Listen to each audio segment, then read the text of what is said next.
Halo teman-teman, jumpa lagi bersama Master Fakri di channel YouTube Kotak Game. Dalam video rangkuman berita game dan e-sport paling populer pekan ini. Tapi sebelum kita mulai, subscribe dulu channel YouTube Kotak Game dan nyalain lonceng notifikasi supaya kamu makin mantap guys.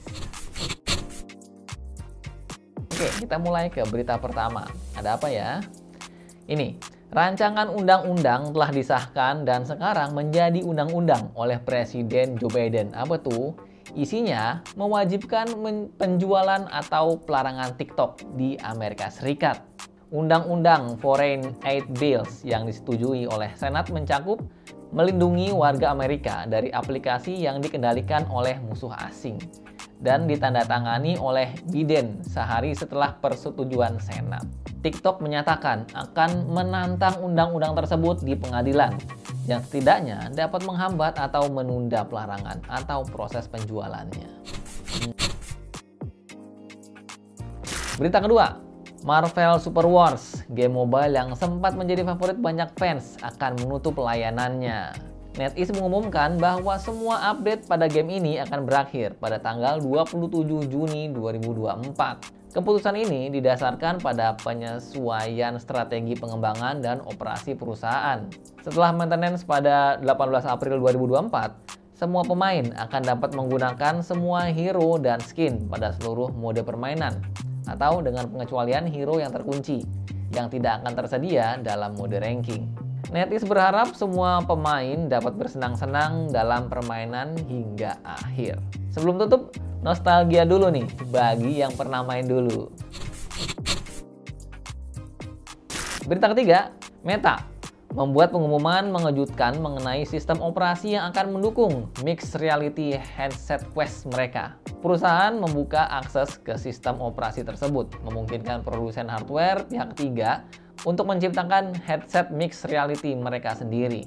Salah satu perusahaan yang mengambil keuntungan dari kesempatan ini adalah Asus, yang telah mengumumkan rencana untuk mengembangkan headset gaming berkinerja tinggi mereka sendiri.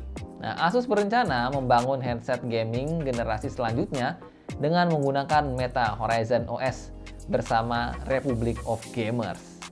Di sisi lain, Lenovo juga turut serta dalam tren ini dengan berencana menciptakan perangkat mixed reality yang fokus pada produktivitas, pembelajaran, dan hiburan. Kita nantikan seperti apa inovasi terbaru dari Asus dan Republic of Gamers. Pasti keren nih.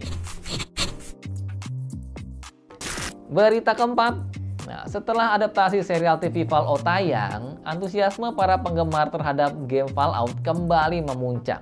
Banyak dari mereka yang terinspirasi untuk kembali mencoba game buatan Bethesda tersebut setelah menyaksikan versi serial TV-nya yang menggambarkan dunia pasca apokaliptik dengan sentuhan yang menarik.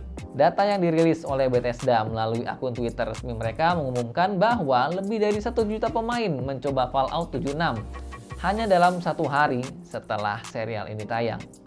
Hal ini menunjukkan dampak positif adaptasi media terhadap industri game, di mana serial TV dapat kembali mendorong minat terhadap franchise yang sudah ada. Nah, menurut Master, kalau adaptasinya bagus, besar kemungkinan untuk membuat minat gamer untuk kembali main gamenya sih.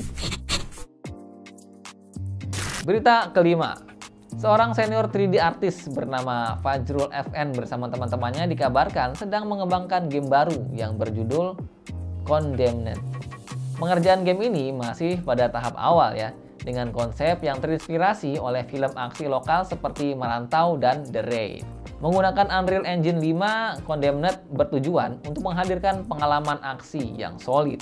Belum ada informasi mengenai rencana rilisnya, tetapi sang developer terlihat tertarik untuk mendapatkan feedback dari pasar lokal terkait konsep yang dipamerkan saat ini.